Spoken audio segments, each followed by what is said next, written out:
أعوذ بالله من الشيطان الرجيم. بسم الله الرحمن الرحيم.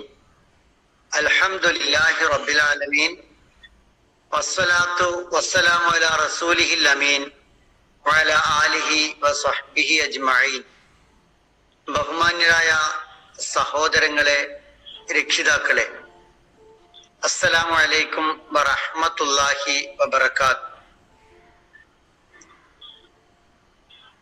ഹിജ്റ കലണ്ടറിലെ 1446 സഫർ മാസം അവസാന ദിവസങ്ങളിലേക്ക് നാം പ്രവേശിക്കുകയാണ്. കേവലം 9 ദിവസങ്ങൾ കഴിഞ്ഞാൽ മഹാനായ റസൂലുള്ളാഹി സ്വല്ലല്ലാഹു അലൈഹി വസല്ലമയുടെ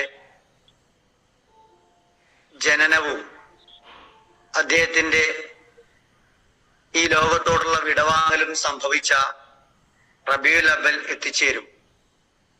ആരാധനാപരമായി പ്രത്യേകിച്ച് ഒരു പ്രത്യേകതയുമില്ല റബീഉൽ അവ്വലിന്, എങ്കിലും ചരിത്രപരമായി റബീഉൽ അവ്വലിന് പ്രത്യേകതയുണ്ട്. അള്ളാഹുവിന്റെ പ്രവാചകൻ റസൂൽ കരീം സല്ലല്ലാഹു അലൈഹി വസല്ലമ ജന്മമെടുത്ത മാസം, അദ്ദേഹത്തിന്റെ ഹിജ്റ പൂർത്തിയായ മാസം, അദ്ദേഹം ഈ ലോകത്തോട് വിട പറഞ്ഞ മാസം, ആ അർത്ഥത്തിലെല്ലാം ചരിത്രപരമായി റബീഉൽ അവ്വൽ ശ്രദ്ധിക്കപ്പെടുന്ന മാസമോ. അള്ളാഹുവിന്റെ പ്രവാചകൻ റസൂൽ കരീം സല്ലല്ലാഹു അലൈഹി വസല്ലമയെ ഉപദേശിച്ചുകൊണ്ട് വിശുദ്ധ ഖുർആൻ പറയുന്ന ഒരു കാര്യം, ലാ തുഹരിക് ബിഹി ലിസാനക ലിതഅജല ബി. 75-ാം അധ്യായം സൂറത്തുൽ ഖിയാമയിലെ 16-ാമത്തെ ആയത്തിൽ റസൂലെ, താങ്കൾ ധൃതി കാണിക്കാൻ വേണ്ടി താങ്കളുടെ നാവ് ചലിപ്പിക്കേണ്ടതില്ല.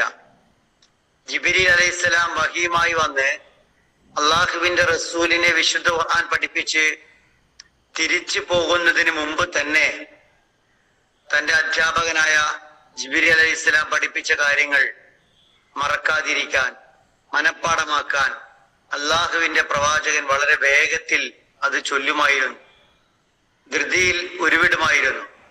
അങ്ങനെ ധൃതി കൂട്ടേണ്ടതില്ല, ധൃതി കാട്ടേണ്ടതില്ല എന്ന് പറഞ്ഞുകൊണ്ടാണ് അള്ളാഹു ഈ സൂക്തത്തിൽ പ്രവാചകനെ ഉപദേശിക്കുന്നത്.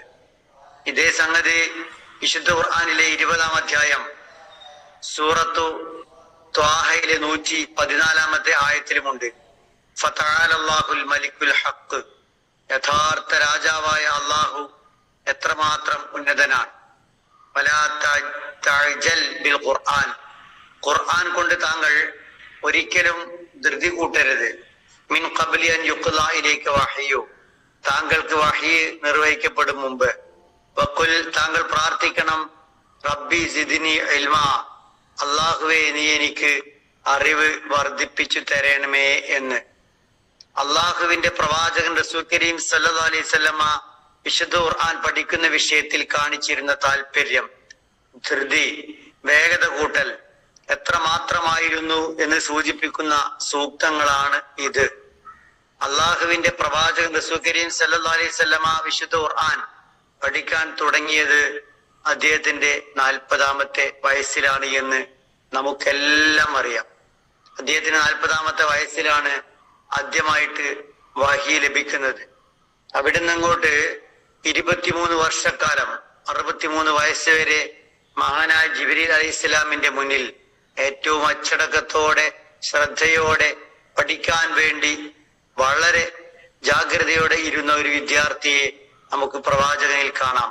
അള്ളാഹുവിന്റെ പ്രവാചകൻ പഠിച്ചിരുന്നതും പഠിപ്പിച്ചിരുന്നതും വിശുദ്ധ ഖുർആനായിരുന്നു. 63 വയസ്സിൽ വിട പറയുവോളം ഖുർആൻ പഠിപ്പിച്ചു. ഓരോ വർഷവും അള്ളാഹുവിന്റെ പ്രവാചകൻ റിവിഷൻ നടത്തി. പരിശുദ്ധ റമദാനിൽ ജിബ്രീൽ അലൈഹിസ്സലാമിന്റെ മുന്നിൽ, ജിബ്രീൽ അലൈഹിസ്സലാം അള്ളാഹുവിന്റെ പ്രവാചകൻ വിട പറയുന്ന അവസാനത്തെ വർഷം, അഥവാ അദ്ദേഹത്തിന്റെ 63-ാമത്തെ വയസ്സിൽ 2 തവണയായിരുന്നു വിശുദ്ധ ഖുർആൻ റിവിഷൻ നടത്താൻ അള്ളാഹുവിന്റെ പ്രവാചകൻ അദ്ദേഹത്തിന്റെ മുന്നിൽ സമയം കണ്ടെത്തിയത് എന്നാണ് ഹദീസുകൾ പറയുന്നത്. അള്ളാഹുവിന്റെ പ്രവാചകൻ ഏതൊരു ഖുർആനാണ് പഠിച്ചത്, ഏതൊരു ഖുർആനാണ് പഠിപ്പിച്ചത്, അതിന്റെ നേരാവകാശികൾ നമ്മളാണ്. പ്രവാചകൻ റസൂൽ കരീം സല്ലല്ലാഹു അലൈഹി വസല്ലമ 40 വയസ്സ് മുതൽ ജീവിതത്തിന്റെ അവസാനം വരെ വിശുദ്ധ ഖുർആന്റെ സ്റ്റുഡന്റ് ആയിരുന്നു, വിദ്യാർത്ഥിയായിരുന്നു. അധ്യാപകൻ മഹാനായ ജിബ്രീൽ അലൈഹിസ്സലാം ആയിരുന്നു. ആ ഖുർആൻ ഇന്ന് നമ്മുടെ മുന്നിലുണ്ട്. നാം ആ ഖുർആനെ പഠിക്കാൻ, ഖുർആന്റെ മുന്നിൽ ഇരിക്കാൻ, ഖുർആന്റെ മുന്നിൽ സമയം ചെലവഴിക്കാൻ തയ്യാറാവണം. നന്നായി വിശുദ്ധ ഖുർആനിലേക്ക് നമ്മൾ അടുക്കണം. പ്രവാചകൻ റസൂൽ കരീം സല്ലല്ലാഹു അലൈഹി വസല്ലമയുടെ ചരിത്രം ഏറ്റവും അധികം ഓർമ്മിക്കപ്പെടുന്ന ഒരു മാസത്തിലേക്ക് നാം എത്താൻ പോവുകയാണ്. ഒരു ചരിത്രത്തിന്റെ ഓർമ്മയായി മാത്രം അത് മാറാൻ പാടില്ല. ആ ചരിത്രത്തിന്റെ ആവർത്തനമായി, പുനരാവർത്തനമായി, തനിയാവർത്തനമായി നമ്മുടെയൊക്കെ ജീവിതങ്ങൾ മാറേണ്ടതുണ്ട്. അതിനേറ്റവും പ്രധാനമാണ് വിശുദ്ധ ഖുർആനിലേക്ക് നമ്മൾ കൂടുതൽ കൂടുതൽ അടുക്കുക എന്നത്. വിശുദ്ധ ഖുർആനിലേക്ക് കൂടുതൽ അടുക്കുക എന്നത് നമ്മളെ എല്ലാ അർത്ഥത്തിലുമുള്ള അറിവ് വർദ്ധിപ്പിക്കാൻ ഉപകരിക്കുന്ന ഒന്നാണ്. കാരണം വിശുദ്ധ ഖുർആനിൽ എല്ലാ അറിവുകളുമുണ്ട്. വിശുദ്ധ ഖുർആനിൽ ആത്മീയ കാര്യങ്ങളുണ്ട്, ആധ്യാത്മിക കാര്യങ്ങളുണ്ട്, ആരാധനാ കാര്യങ്ങളുണ്ട്, ധാർമ്മിക കാര്യങ്ങളുണ്ട്, സാമൂഹിക വിഷയങ്ങളുണ്ട്, കുടുംബകാര്യങ്ങളുണ്ട്, സമുദ്രശാസ്ത്രമുണ്ട്, ഭൂമിശാസ്ത്രമുണ്ട്, ഗോളശാസ്ത്രമുണ്ട്, ഭ്രൂണശാസ്ത്രമുണ്ട്, മനഃശാസ്ത്രമുണ്ട്, ജന്തുശാസ്ത്രമുണ്ട്, സസ്യശാസ്ത്രമുണ്ട്, നരവംശാസ്ത്രമുണ്ട്, ചരിത്ര പഠനമുണ്ട്, പ്രകൃതി പഠനമുണ്ട്, രാഷ്ട്രമീമാംസയുണ്ട്. എല്ലാം ഒത്തിണങ്ങിയ വലിയ മഹത്വമേറിയ ഗ്രന്ഥമാണ് വിശുദ്ധ ഖുർആൻ. അതിനാൽ വിശുദ്ധ ഖുർആനെ പഠിക്കാൻ തയ്യാറാകുന്നതോടൊപ്പം തന്നെയും അള്ളാഹുവിന്റെ പ്രവാചകനോട് സൂറത്ത് ത്വാഹയിൽ അള്ളാഹു സുബ്ഹാനഹു വ തആല ഉപദേശിച്ച 114-ാമത്തെ ആയത്തിൽ പറഞ്ഞ ആ പ്രാർത്ഥന, വഖുർ റബ്ബി സിദ്നി ഇൽമാ, നാഥാ ഞങ്ങൾക്ക് അറിവ് വർദ്ധിപ്പിച്ചു തരണമേ, എനിക്ക് അറിവ് വർദ്ധിപ്പിച്ചു തരണമേ എന്ന പ്രാർത്ഥനയും നാം നിരന്തരം പ്രാർത്ഥിക്കേണ്ടതുണ്ട്. വളരെ ചെറിയ പ്രാർത്ഥന, ആർക്കും കാണാതെ പഠിക്കാവുന്ന പ്രാർത്ഥന. റബ്ബി, എന്റെ റബ്ബേ, സിദ് വർദ്ധിപ്പിക്കണമേ നീ എനിക്ക് ഇൽമാ, അറിവ്. റബ്ബി സിദ്നി ഇൽമാ, ഒന്നോ രണ്ടോ തവണ കേട്ടാൽ കാണാതെ അറിയാത്തവർക്ക് പോലും പഠിക്കാൻ കഴിയുന്ന പ്രാർത്ഥനയാണ് റബ്ബി സിദ്നി ഇൽമാ എന്ന പ്രാർത്ഥന. വിശുദ്ധ ഖുർആനിലെ സൂക്തത്തിന്റെ ഭാഗമാണ്. റസൂൽ സല്ലല്ലാഹു അലൈഹി വസല്ലമയോട് പ്രാർത്ഥിക്കാൻ പഠിപ്പിച്ച പ്രാർത്ഥനയാണ്. ഒരക്ഷരത്തിന് 10 ഇരട്ടി വെച്ച് കൂലി കിട്ടുന്ന ഖുർആന്റെ ആയത്താണ് എന്ന മനസ്സോടെ നമുക്ക് പ്രാർത്ഥിക്കാൻ സാധ്യമാകണം.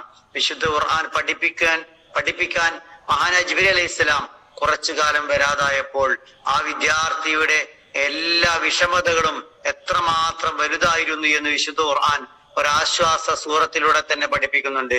വല്ലുഹാ വല്ലൈലി ഇദാ സജാ മാ വദ്ദഅക റബ്ബുക വമാ ഖലാ. അള്ളാഹു താങ്കളുടെ റബ്ബ് താങ്കളെ വെടിഞ്ഞിട്ടില്ല, വെറുത്തിട്ടില്ല എന്ന് വിശുദ്ധ ഖുർആൻ അദ്ദേഹത്തെ ആശ്വസിപ്പിച്ചുകൊണ്ട് പറയുന്നുണ്ട്. അങ്ങനെ ആശ്വസിപ്പിക്കാൻ ഇടയാക്കിയത് ഖുർആനുമായി, വഹീയുമായി ജിബ്രീൽ അലൈഹിസ്സലാം നിശ്ചിത കാലം വരാതിരുന്നപ്പോൾ അള്ളാഹുവിന്റെ പ്രവാചകൻ അനുഭവിച്ച വേദനയായിരുന്നു.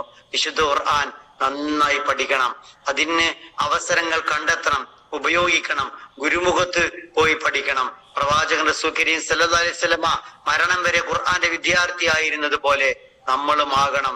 ഖുർആൻ പഠിക്കുന്നതിൽ, ഖുർആൻ കൊണ്ടുവരുന്നതിൽ, ഖുർആൻ എത്തിക്കുന്നതിൽ അല്പം താമസം നേരിട്ടപ്പോൾ അതിൽ അള്ളാഹുവിന്റെ പ്രവാചകൻ അനുഭവിച്ച വിഷമത്തെ കുറിച്ചാണ് പറഞ്ഞത്. നമുക്കും വല്ല അസുഖം കാരണമോ മറ്റെന്തെങ്കിലും കാരണമോ ഖുർആൻ പഠന കേന്ദ്രങ്ങളിലേക്ക് പോകാൻ കഴിയാതിരുന്നാൽ, പ്രയാസങ്ങൾ നേരിട്ടാൽ, അത് പോകുന്നിടത്ത് എന്തെങ്കിലും തടസ്സങ്ങൾ നേരിട്ടാലൊക്കെ നാം ഏറെ വിഷമിക്കും വിധം ഖുർആൻ പഠനം ജീവിതത്തിന്റെ ഭാഗമാകണം. അങ്ങനെ അള്ളാഹുവിന്റെ പ്രവാചകൻ വിശുദ്ധ ഖുർആന്റെ ഏറ്റവും നല്ല വിദ്യാർത്ഥി ആയതുപോലെ നമ്മളാകണം. ആ അള്ളാഹുവിന്റെ പ്രവാചകൻ വിദ്യാർത്ഥി മാത്രമല്ല, അധ്യാപകനുമായിരുന്നു. പഠിച്ച ഖുർആനാണ് പഠിപ്പിച്ചത്. ഖൈറുക്കും, നിങ്ങളിൽ ഉത്തമൻ മൻ തഅല്ലമൽ ഖുർആന, ഖുർആൻ പഠിച്ചവനാണ്, വഅല്ലമഹു, അത് പഠിപ്പിച്ചവനുമാണ് എന്ന് വിശുദ്ധ ഖുർആൻ മഹാനായ പ്രവാചകൻ റസൂൽ കരീം സല്ലല്ലാഹു അലൈഹി വസല്ലം പറയുന്നുണ്ട്. അതുപോലെ പ്രവാചകൻ പഠിപ്പിച്ച ആ ഉത്തമരിൽ ഉൾപ്പെടാൻ, അള്ളാഹുവിന്റെ പ്രവാചകൻ എന്തായിരുന്നോ അതുപോലെ ആകാൻ നമുക്ക് സാധ്യമാകണം. അള്ളാഹു സുബ്ഹാനഹു വ തആല നമ്മയെല്ലാം അനുഗ്രഹിക്കുമാറാവട്ടെ.